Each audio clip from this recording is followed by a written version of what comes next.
ఊర్లో బతుకమ్మ పేర్చే ముందు పూలు అవన్నీ తీసుకురానికి అయితే వెళ్తాం కదా. సో ఇందాకనే తీసుకొని వచ్చినాం. మధ్యలో చాలా స్టంట్లే జరిగినాయి. సో అదంతా చూడాలనుకుంటే వీడియోని అయితే లాస్ట్ వరకు చూడండి. సో మనకు బతుకమ్మ కోసం పూలు కావాలంటే మనమే వచ్చి ఇక్కడ తెంపుకోవచ్చు. ఇక్కడ మొత్తం బంతి పూలు అయితే ఉన్నాయి, ఒకసారి చూపిస్తా. మీరు ఎప్పుడైనా మన ఊరి దగ్గర ఉండే తోట దగ్గరికి ఇట్లా తెంపుకోనికి వెళ్ళిరా? సో కామెంట్లో అయితే చెప్పండి. కేజీ వచ్చేసి మాకు 100 రూపీస్ అయితే పడ్డది. ఇప్పుడైతే మనం టేక్ పువ్వుకి అయితే వచ్చినాం. వెళ్ళే రూట్ చూడండి, అసలు రూటే లేదు. అక్కడ ఉంది మనకు కావాల్సిన చెట్టు.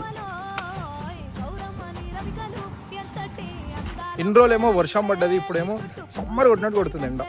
ఈ ఎండకి కళ్ళు తిరుగుతున్నాయి. ఇప్పుడు వచ్చేసి గునుగు పువ్వు తీసుకొని అయితే వచ్చాం. మీరు కూడా ఊరిలో ఇదే సేమ్ సిచ్యువేషన్ అయి ఉంటే మాత్రం వీడియోకి ఒక లైక్ వేసుకోండి. ఇవన్నీ మనం ఇందాక వెళ్ళి తెంపుకొని వచ్చినాయి కదా, చూస్తారు కదా, చాలానే అయినాయి మనకి. నెక్స్ట్ షాట్ లో బతుకమ్మ ఎలా వేర్చినాం, ఇంకా మా ఊరి దగ్గర ఎట్లా సెలబ్రేట్ చేస్తారో అవన్నీ అయితే కవర్ చేస్తా.